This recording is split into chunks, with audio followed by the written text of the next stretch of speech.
A Wisconsin brewery owner facing backlash after making a social media post about the shooting at the White House Correspondents Dinner over the weekend. As we've reported, 31-year-old Cole Allen allegedly rushed a security checkpoint at the hotel hosting that dinner. He was armed with multiple guns. He did exchange fire with Secret Service and was eventually taken into custody. President Trump and several administration officials were evacuated from that dinner.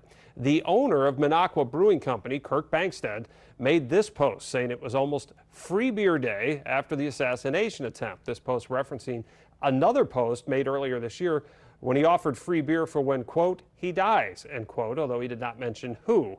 Both sides of the aisle condemning those comments. Democratic Senator Tammy Baldwin posting on social media in part, quote, political violence in any form is simply unacceptable, end quote. And Republican Representative Brian Stiles saying that's despicable, it's inappropriate, and it's that type of language that absolutely, has to stop, end quote.